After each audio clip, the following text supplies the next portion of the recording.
Hey everyone, I am Kerry Magro and I'm autistic and I have dysgraphia and I'm a professional speaker, best-selling author, and a nonprofit founder. I'm really excited to be here with all of you today because I have a very special guest. Her name is Ivy, and Ivy was actually one of our scholarship winners. I have a scholarship which we give for students with autism to go to college. Ivy was one of our winners.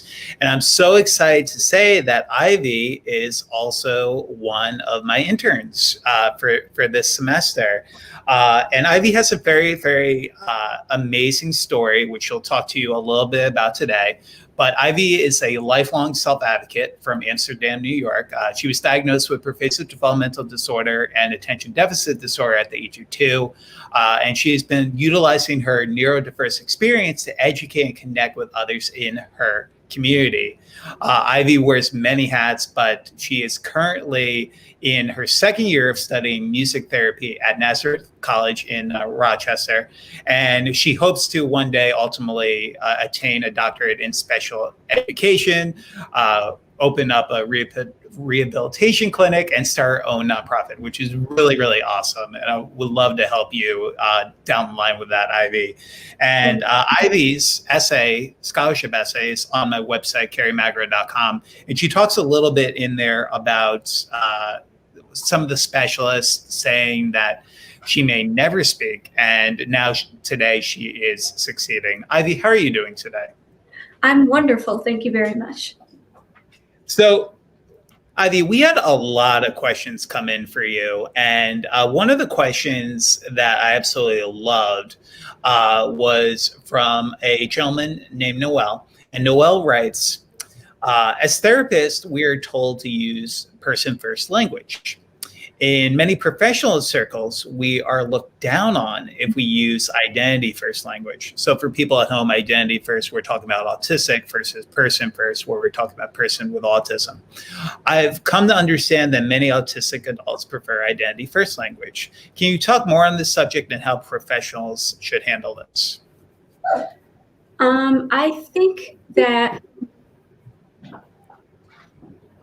as a student music therapist, knowing what your client wants, what your client prefers to be referred as, or what their family prefers them to be referred as if they don't have a voice to give their opinion on, I think that you should use that. So whether or not that's identity first is up to them.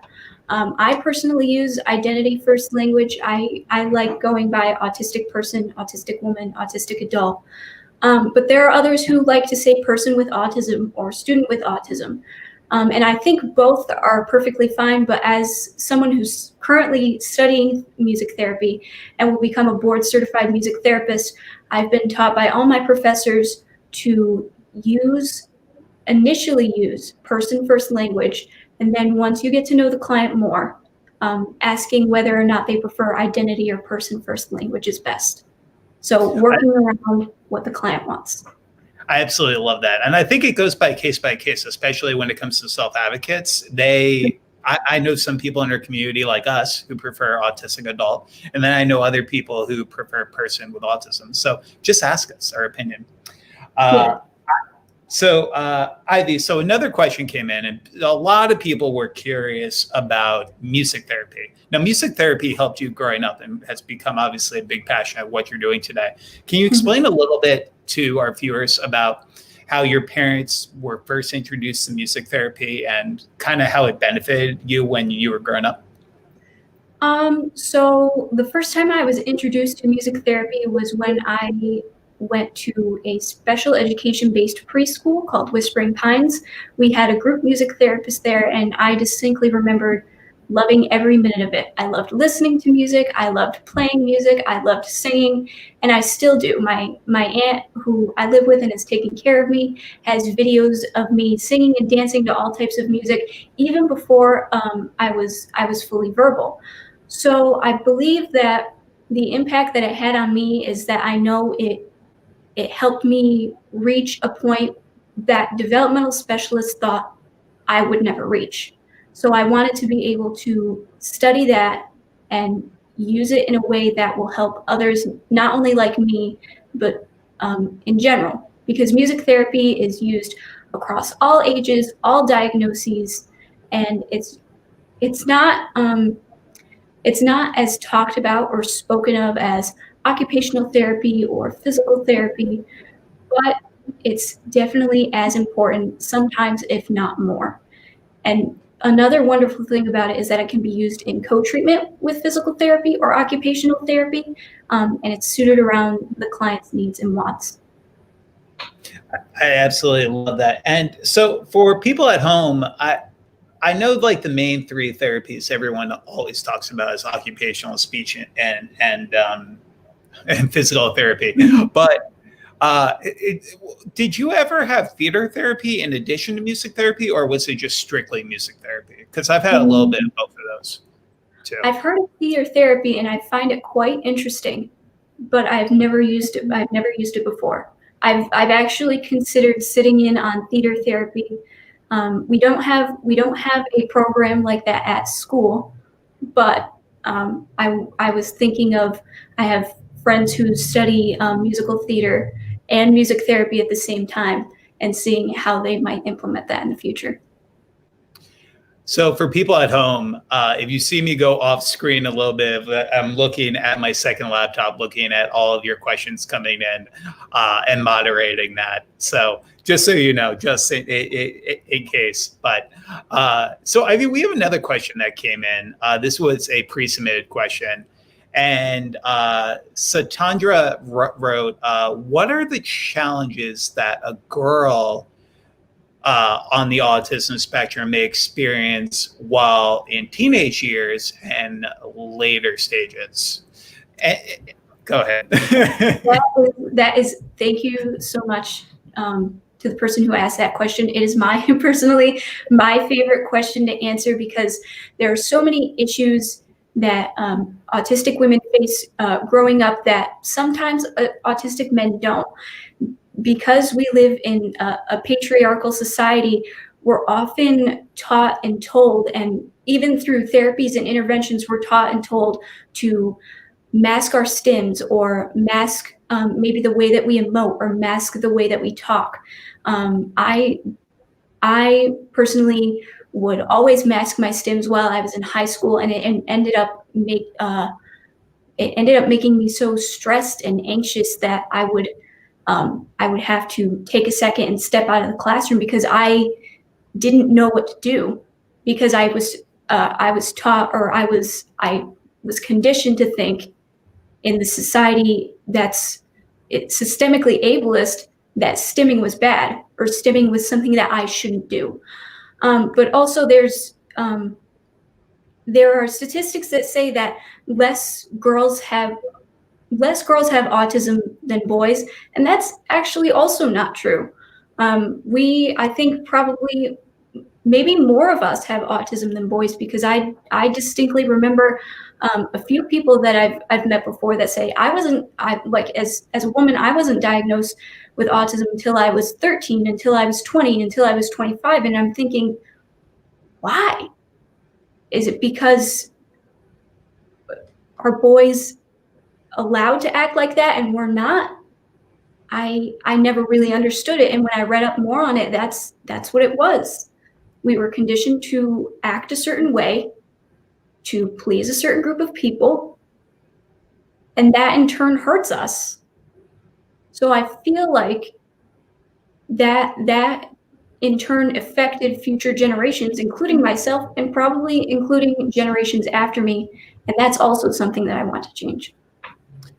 That was so beautifully said. And I think it just goes to, I hear the same thing from so many girls in our autism community who mask and don't receive, for example, we did an interview. So on our Facebook page, Carrie's Autism Journey, we interviewed a woman who was 55 years old, who wasn't diagnosed until 53, and was misdiagnosed with over 10 different diagnoses before she got that diagnosis, because society was showing her how to mask her characteristics, and Mhm. it led to so much uncertainty, and it was so life-changing once she got that initial diagnosis. It was truly, truly amazing for her. But I feel like we need to talk a lot more about girl autism in our community. For people at home,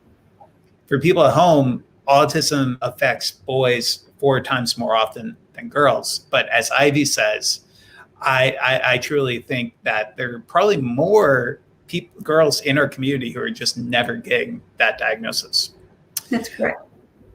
So, Ivy, we had a great question that came in, and you might be able to help answer this from Fam. Hey, Fam, how you doing today? Fam writes, how can I get my son's school to offer music therapy as part of his autism IEP? Now, Ivy, from your experience, do you know of any schools or any individuals who, even yourself, were able to receive music therapy as part of your IEP?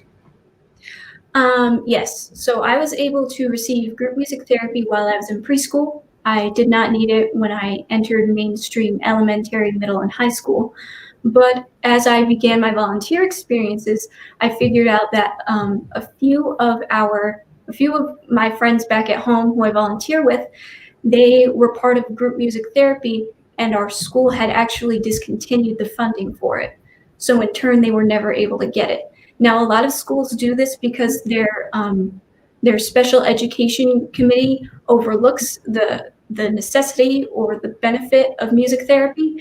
But I believe that the best thing that you can do is talk to your district's special education committee, explain to them how music therapy is beneficial, and what they can do is they can bring in they can either hire a music therapist, or you can have a separate music therapist brought in to evaluate evaluate your child and see whether or not music therapy is necessary for your son's IEP.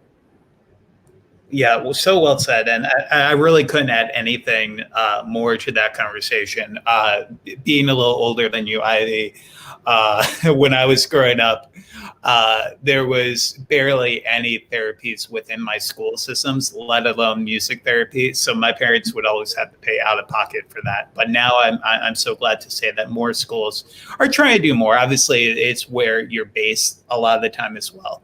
Mhm. But so we have a few more comments coming in.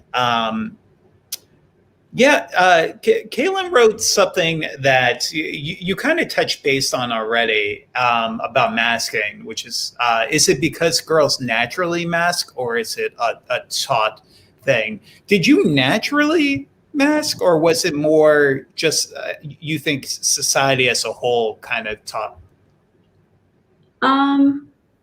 Yeah, no, I was never taught anything distinctly. I was never taught anything explicitly on how to mask, but I saw the way that others reacted when I stimmed, or when I spoke a certain way, or maybe when I didn't react to jokes or sarcasm. So I had to. I distinctly remember during high school, I would stand in front of a mirror and practice like emotional expressions and stuff like that, and practice how I would laugh at sarcasm or jokes that even though I didn't get them.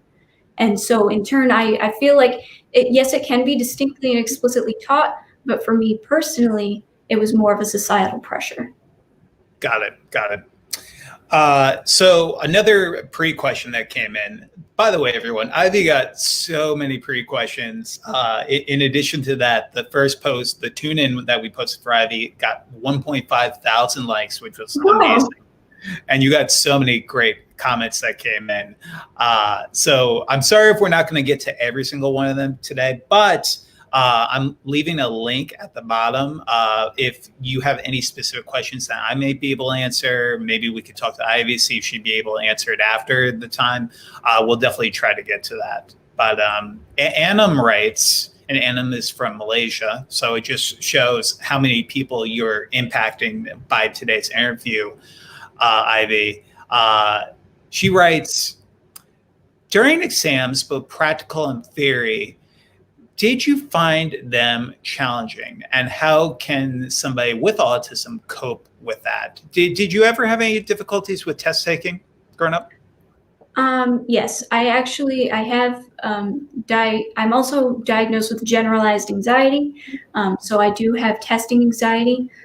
The way that I personally, um, cope with that is always getting a good night's sleep before, making sure that I'm personally prepared as best as I can, but going into the exam knowing that the score that I may or may not receive does not, may or may not, and most probably does not accurately reflect my personal intelligence. So knowing that helps me feel a little bit better that this piece of paper, this piece of paper that I'm writing things down on, does not really have an impact, a large impact or bearing on what I do know. But I think a personal or just um, a general piece of advice that I can give is make sure that you stay in the moment. Keep your brain focused on what is happening in front of you, what's going on right now. Something that I also use is taking internal cognitive note of 5 different things that I can see around the room, take them in, say this is like and like say in a classroom there's a poster about whatever. That's a poster about subject X, and it's this and this color. And I know that, and I'm in this classroom right now taking an exam. That's where I am right now. I'm not in the future where I'm getting the grade back. I'm not in the past where I decided to take a 5-minute break from studying. I'm right here and I'm taking this exam. So I think staying in the moment might be the best general advice I can give. Oh my goodness, that's so well said. I don't think I would add anything on top of that, but what I would say is definitely for test anxiety, definitely talk about to your child study team, see if there's anything that they can do. Obviously, in Malaysia, they might not have the same IEP that they have in the United States, but see if there are any test accommodations, such as a single room, so you don't have to take a test with a bunch of different people. See if there's any ability to have extended time on tests. You know, just the things that we talked so much in our community about, especially here in the States. See if that might be able something to be able to help you. Mhm. Lana writes, and this is a little bit longer. So, Lana, I'm going to summarize a little bit of this. Lana writes, my granddaughter is in Wayne Westland School System in Michigan, and they won't do anything for her because they say she's not bad enough. By that, Lana, I would love for you to clarify by bad enough being that her negative behavior, or are you talking about high support needs versus low support needs? I would just be curious about that. And they list her as normal, but she's still only talking using 3 words, and she's going to be 9. We can't seem to get her anywhere with the school. I wish you could come talk to them. Yeah. Lana, do you ever receive any comments or questions from parents who are, like Lana's mentioning, really just not doing enough? And are there any words of hope and advice you would give to parents like Lana? Yes. So as I'm very lucky enough to have gotten the support and the interventions that I need in order to get where I am today. But I also do know of multiple people who have been misdiagnosed or not diagnosed at all, saying, "Oh, well, you know, the symptoms aren't bad enough, or they don't do X, Y, Z, so it's not this."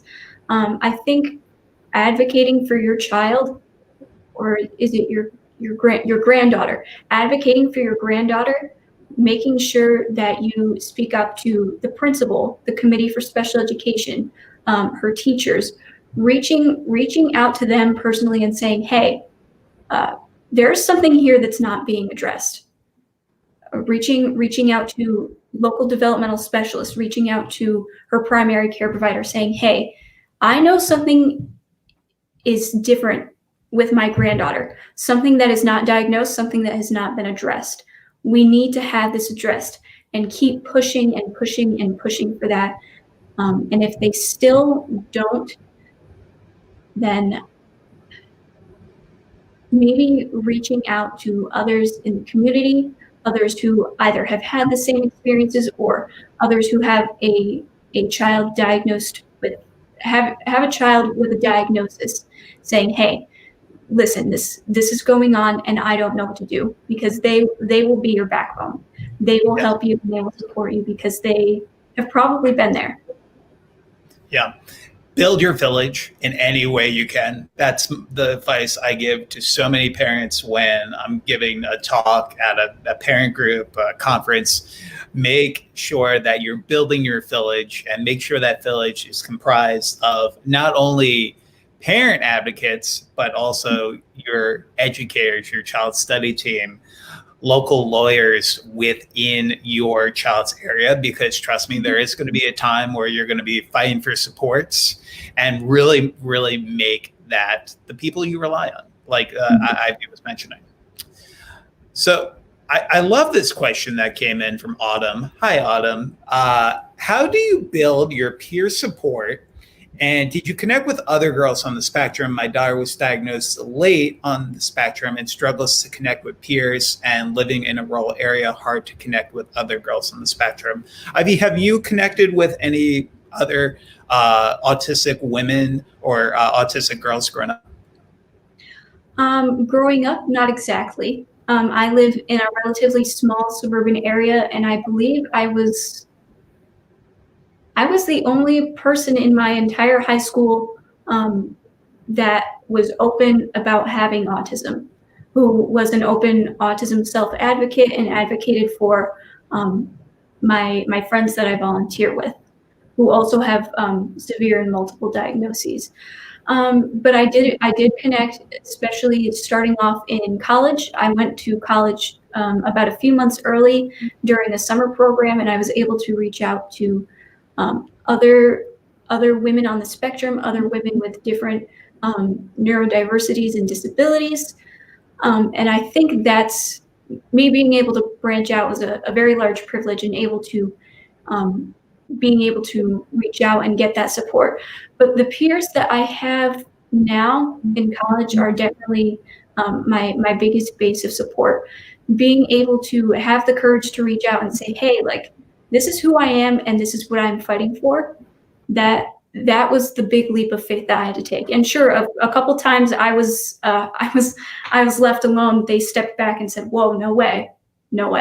Or, you don't look autistic, or this isn't supposed to be this. Why are you at college? All that kind of stuff that you should just completely ignore, and you keep moving forward. But the base support that I have is from the people who believe in me and the people that I believe in. We lean on each other. I absolutely loved when you said, oh, she's not autistic. She doesn't look autistic. I can't tell you how many people in my life go up to, but people I'm meeting for the first time are like, you have autism, but you don't look like you have autism. And then you have autism, but you look so normal. And I'm like, what is normal supposed to look like, people? I mean, God, it's I've had so many conversations with people like that, and I've made a joke before that if I had $1 for every time someone told me that I didn't look autistic, I would be able to pay off my college loan. Yeah, I would be able to be like, all right, but there's been so many times, and I still don't. There's a part of me that still doesn't understand it. I truly don't get it, because what does autism look like, or what does normal look like? There's no difference. Yeah, absolutely. So Ivy, obviously, for people watching at home who are just tuning in right now, my name is Carrie Magro, professional speaker, nonprofit founder. Ivy was one of our autism scholarship winners. I'm going to include some information in this chat about if you're actually wanting to apply for a spring scholarship. The deadline is in about 4 months, but it's always good to get in now just to save your time later from rushing, which I usually do. But we also, as part of the nonprofit, do this self-advocate video series to give voices to so many people in our community, such as Ivy. So if you have a few bucks to spare, you'll learn something new from this video today in this interview. There's a link in the ticker on the bottom to go to kfmmakingdifference.org/donate and just give what you can. So Ivy, a few more questions that are coming in right now.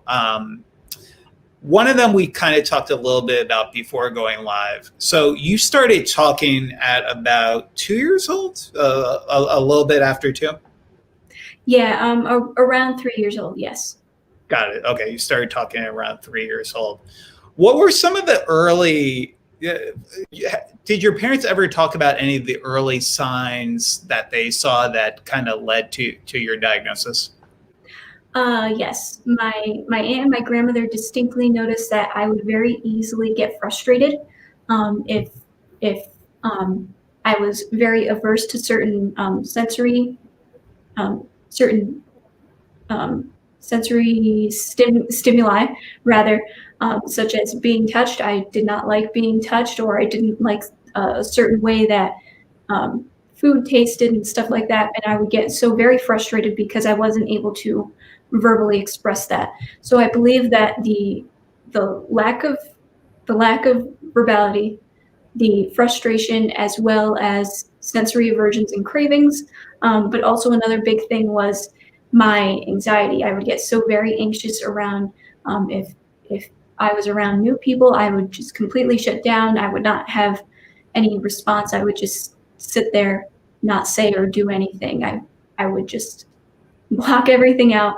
And they knew, they were like, something's up. They knew something was up, so they took me to a developmental specialist. And I'm very grateful that they did, because I got the help that I needed early on. Now I'm here. Oh, that's awesome. And we also had a comment come in from somebody who also has a young daughter named Ivy. You kind of answered her question already, but I just wanted to give a shout out to Beck while we're on this. That's really awesome. The future Ivies, Ivy, you're kind of just becoming a role model to so many people just by answering a few questions. You already getting a lot of love and thanks from a few people for answering their questions. I love this question. I'm curious about the YouTube page. If it's about rice, to bathe in rice. You know, for people at home who are watching this, if you soak if you get your phone wet, but then you put it in rice, it will like clear it up. I just learned about this. It was so helpful because I drop my phone because I'm a klutz all the time. Bathe in rice writes, I have a 3-year-old with moderate severe autism. Once he reached school age, it's better to keep him in intensive one-on-one therapy and do a homeschool hybrid, or switch to a school system with supports. Now, Ivy, obviously there's a lot of talk about one-on-one, and I know so many parents who talk about ABA as well. What are some of your thoughts about this kind of like homeschooling versus inclusion settings in school? Um, it definitely depends on the person diagnosed. It depends on how they react to others, how they react to being alone, and whether or not that benefits or hinders their learning experiences. I personally, when I was mainstreamed into elementary school, I was placed in a regular education classroom with a group of special education aides. So it was something called co-ed. And so I was able to mix and mingle with both neurotypical students and a small group of neurodiverse students. It all depends on your specific needs and your specific niche.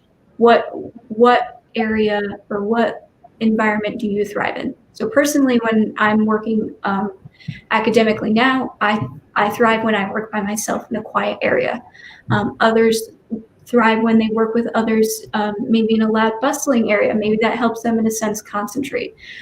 But definitely having a connection with the person diagnosed, or if you're the one who's diagnosed, knowing your limits, knowing the environments that you thrive in, and making that known to your special education committee, your study team, your parent or your parents or guardians, and any school officials that may need that information. So in general, I can't give a specific, yes, you should either do one-on-one, or yes, you should do integration, it really depends on the child or on the person. Absolutely. Yeah, absolutely. And I tell people this constantly. If you met one, you met one. So while some people are going to thrive in today's ABA versus ABA like 40 years ago, which was kind of crazy, there are going to be people who just thrive in different ways. So establishing a rapport with your child is truly of utmost importance, especially within our autism community. That can be very fast in nature a lot of the time. So, Ivy, we talked a little bit about how you really didn't know many girls on the autism spectrum, but I'm curious, in terms of role models that you may have now who are in the autism community, the Temple Grandins of the world, obviously from HBO films, who's an incredible autistic self-advocate. Are there any role models in the autism community today you look up to?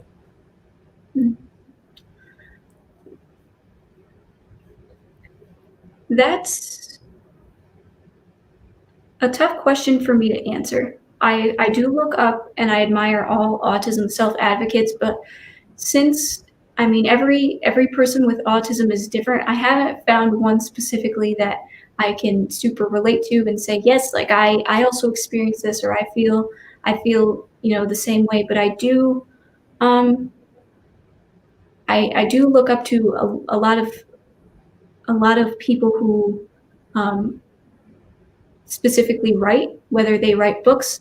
So I'm currently reading a book by Jennifer Cook O'Toole. It's called Autism Heals, and it's about her life on the autism spectrum. I'm really enjoying that right now.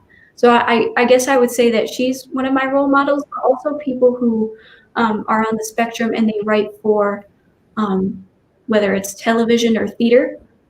I really look up to them as well and know that they're doing a lot of great work in ensuring that autism is accurately displayed in the media.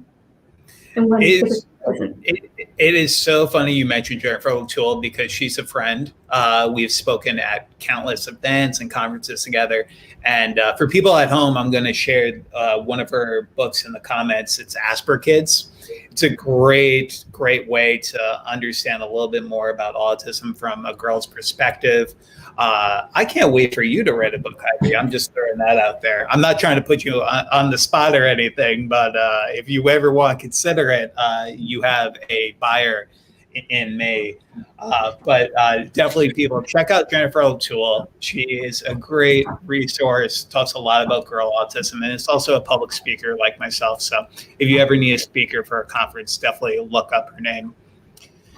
So we have a few more questions coming in, and thank you all. If anyone has a question for Ivy, please write it in the comments. So this question is really interesting from Kelly. Hey, Kelly. My daughter's 13 and just been diagnosed with autism. She struggles to verbalize her feelings and finds music so helpful with her anxiety. She is also a huge issue for her. I wonder if they have music therapy in the UK. So what I wanted to kind of throw in this, and by the way, Kelly, we just interviewed an autistic teacher 2 weeks ago on our Facebook Live. So I would definitely check out that video because she talks a lot about therapy in the UK. How were you growing up, Ivy, in terms of verbalizing your feelings? And were you kind of more like an extrovert when it came to that, or were you more introverted in nature? I guess I would say I was more introverted. I typically would hide my feelings because of the way that they would almost overwhelm me, because one part of me couldn't verbalize like, hey, I feel this way because this way, but also just because the emotion that I felt was so very strong compared to usually people don't feel that strongly about something. So definitely I was more introverted, and music definitely helped a lot with that. More specifically writing music. As someone who studies music, I've been learning how to more professionally compose and write music, both instrumental and vocal. So I've written multiple pieces over the years, typically just for myself. I haven't published many, but that definitely helped me better express it in a way that I don't think I would be able to verbally. But definitely, if you enjoy music and it helps you relax with your anxiety, or participating in, wow, participating in It's all good. um, helps you better express your emotions, then please continue to do that. Have no shame in writing music, playing music, anything that helps you is what you need to do. Nice. So this question came in, how long have you been in music therapy? Did music therapy start for you after your initial diagnosis, or did it take a few years? It did start after my official diagnosis, when I started preschool. So that was I was around 3 years old when I was part of group music therapy, and I was in preschool for, I think I did it for 2 years. The way that the program that I was in works was it was a 2-year long program, and then after that I didn't technically need music therapy anymore, but it still remained a huge part of my life. So starting in 3rd grade, I started to learn how to play the piano, and then in 5th grade I started learning how to play clarinet, and now I'm learning more professionally how to play guitar and sing. More so for my profession than anything, but I enjoy it. I enjoy listening to music, writing music. I actually have auditory visual synesthesia. So when music plays, I can visualize certain colors and patterns. So I feel like that is also a factor in having just that kind of connection to music. That's really cool. Oh man, I wish I had that. No, I mean, I'm just like, I'm obsessed with music, and music therapy helped me so much growing up with autism too. Who are some of your musical inspirations today, just out of curiosity? Oh, you froze on me. Uh-oh.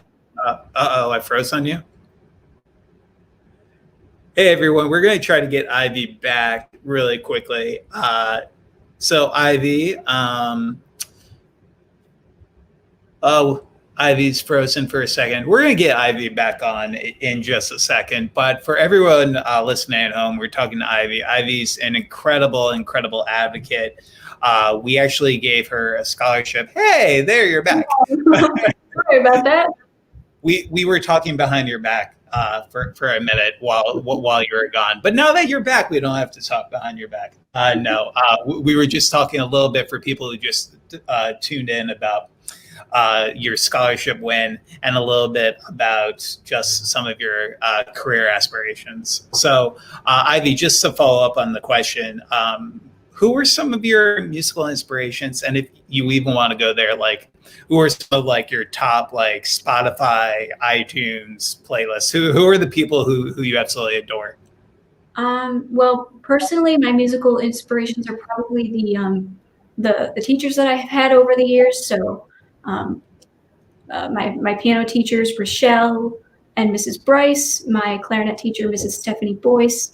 All of them have helped me push forward and ultimately actually decide that I wanted to pursue music therapy as a career and not keep it as a passion on the back burner. I initially wanted to pursue special education, but I'll be attaining a doctorate in that. But I think, let's see, a couple of top Spotify artists. They're not very popular, but there's a band that I really do love called I Don't Know How, But They Found Me. I absolutely love their music. A couple others are Bon Iver. I enjoy his music. Who else? Yeah, just a couple indie artists that I really do enjoy, and I love their music. But their unique sound that they have is very pleasing to my ears and to my synesthesia.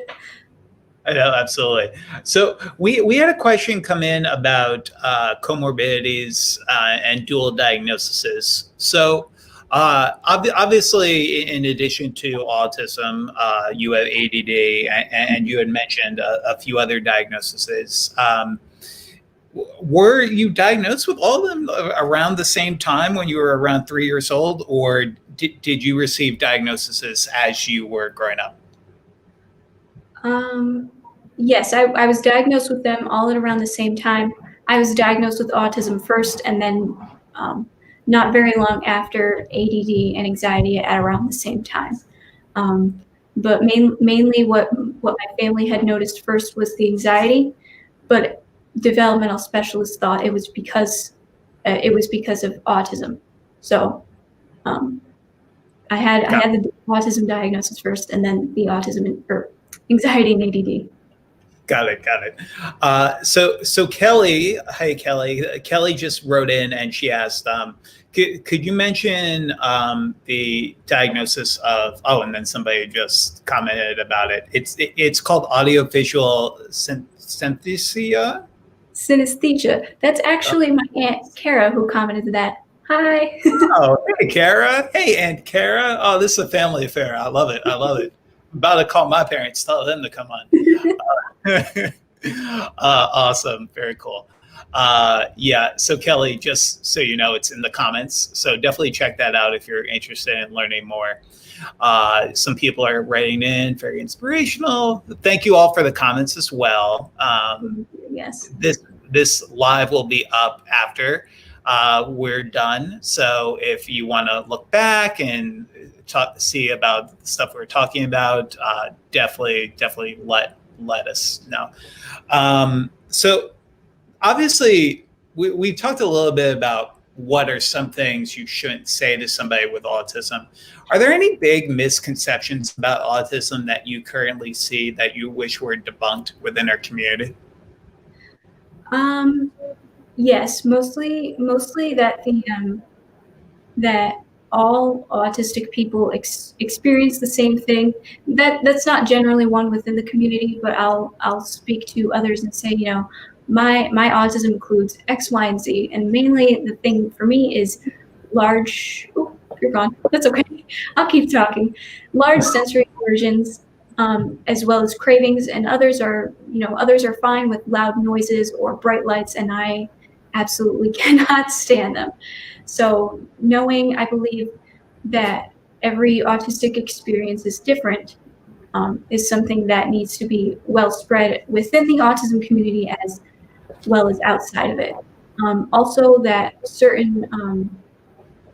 we were also talking about multiple diagnoses that I've also seen that, say someone was first diagnosed with obsessive compulsive disorder and then they were diagnosed with autism, that they're not actually autistic. They're still very much autistic, even if the comorbidity or the other diagnosis is more prevalent than autism. The autism is still there and it still has an impact.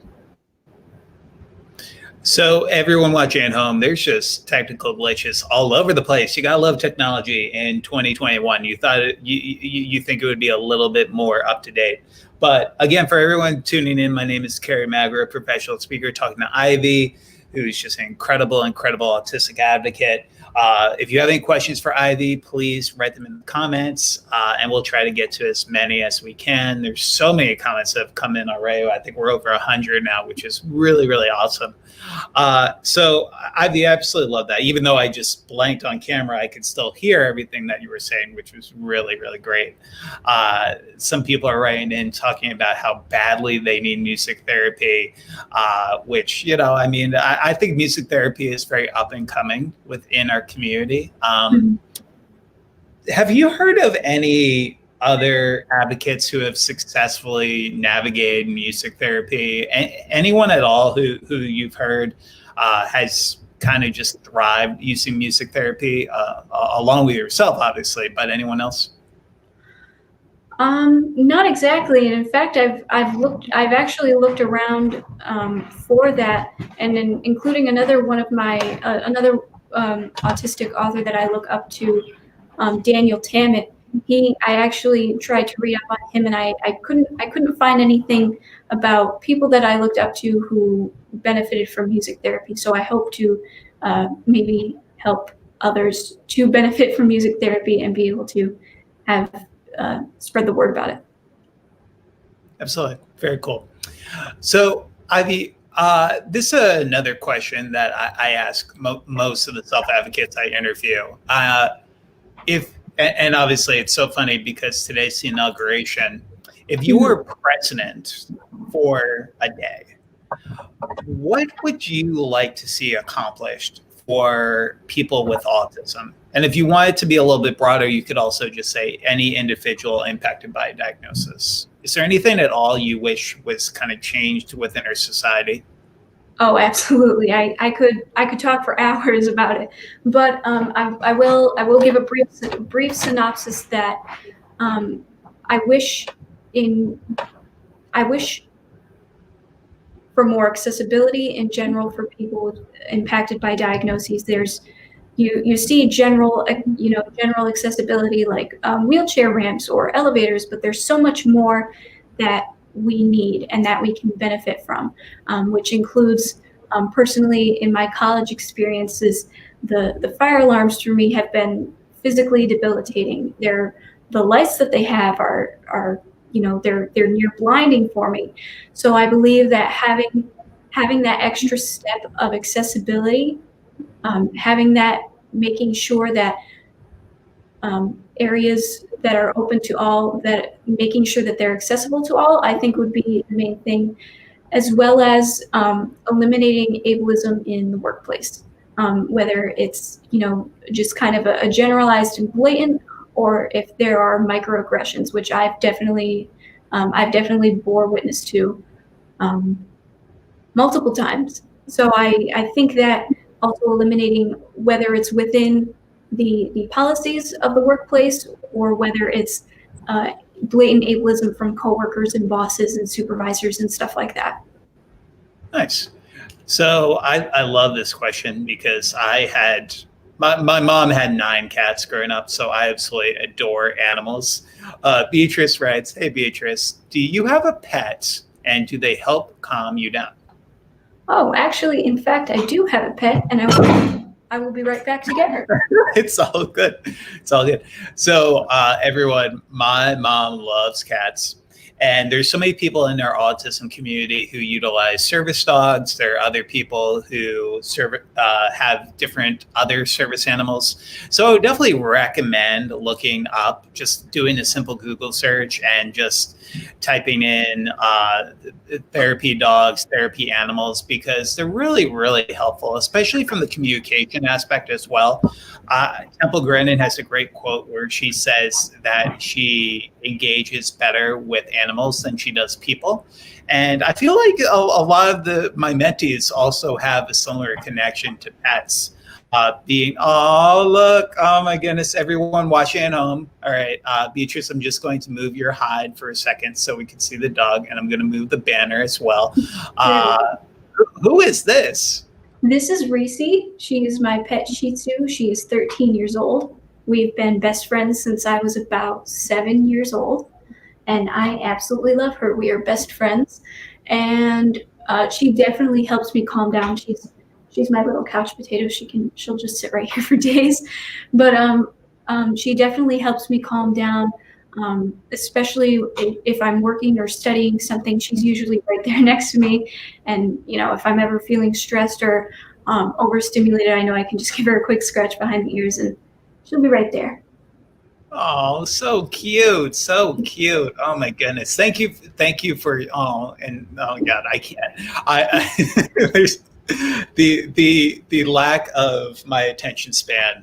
I would just be making faces to your dog for the next 10 minutes or so. So Beatrice, I hope that answered your question well. One of the webinars that I'm going to have coming up, so I have a supporter group called Carrie's Autism Village where I post webinars about a bunch of different autism topics. And one of the upcoming ones I'm going to do is going to be on autism and service animals and the impact that they can have. And people are writing hearts in the comments too. I mean, your dog is kind of adorable. Thank you. Kelly writes, I'm not sure you may know this question, Ivy, but is there an agency that can help fund having training for animals to be therapy animals? Do you have any idea on anything about that? I don't. I do. Neither do I'm more familiar with training for seeing eye dogs, as one of my music teachers was blind and has seen eye dogs. Guiding eyes for the blind is very helpful with that. But agency that could help fund training for animals to be therapy animals. I don't. As good as none. Yeah, I don't exactly know one off the top of my head, but I'm sure that funding. You could definitely find resources for training therapy dogs if you definitely you would. I think you'd have to look that up. I'm not quite an expert on therapy dogs. Yeah, Sorry. what I will say, and a group that just came to mind, who I'm kind of Googling while we're talking about this, look at Pause for Ability. I believe they're called Pause for Ability. They are a 501c3. They do some work. They've actually commented on a few of these videos in the past. I don't know necessarily if they do anything in terms of funding training, but I do know that they help find service dogs for families. Granted, service dogs can be a very expensive endeavor. As an advocate, I get so many messages from parents who have to pay $10,000 to $15,000 for service animals. So definitely no, it's a little bit expensive, but if you have the money and you're able to fundraise, definitely look at that, because there's some amazing stories of how animals impact our community. Mm-hmm. So I love this question. So, hey, Julie. Julie writes, what helps you to self-regulate when you're in an environment that is overwhelming? I'm really struggling with my just recently 14-year-old getting out into the public environments. That is a good question. For me personally, it always helps to come prepared. So I'll pack earbuds, earplugs, sunglasses, or a brimmed hat with me to help battle with the bright lights or loud sounds. Also, knowing your limits is a wonderful thing. So getting well acquainted with your family member your family member's limits as well, or your own limits, is definitely a large benefit. But I think in general, starting in small environments that aren't as loud, aren't as bright, aren't as overstimulating, is always good. And then being able to build up to that. It took a long while for me, and I still definitely struggle with it. But I think knowing that there are preventative measures, as well as things that can help.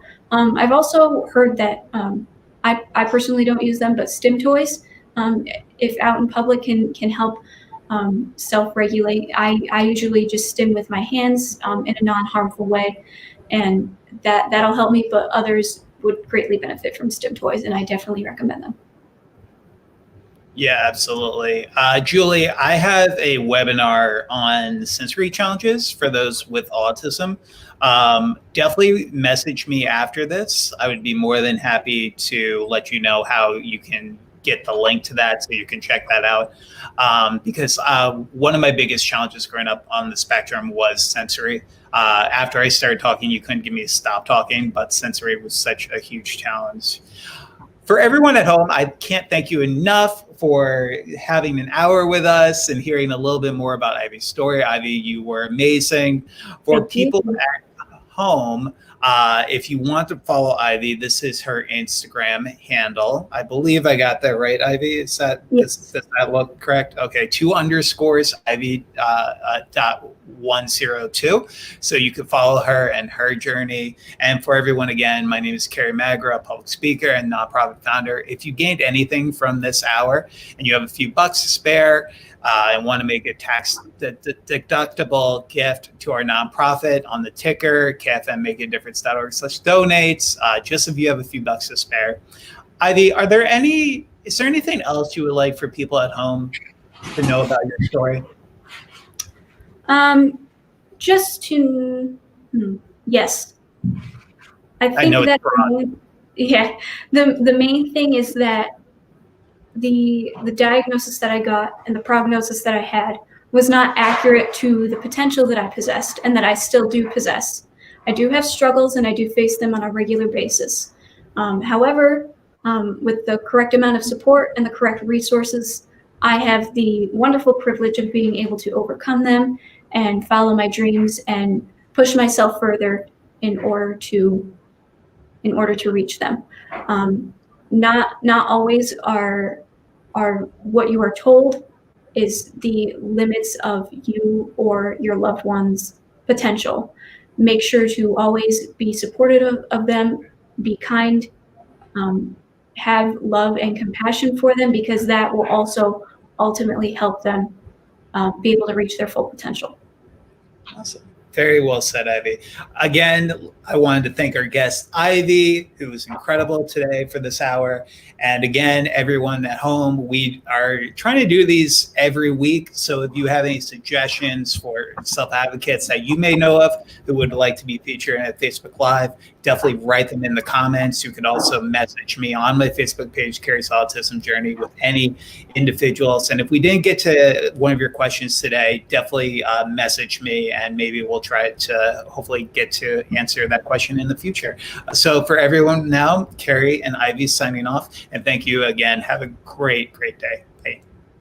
Thank you all so much. Bye.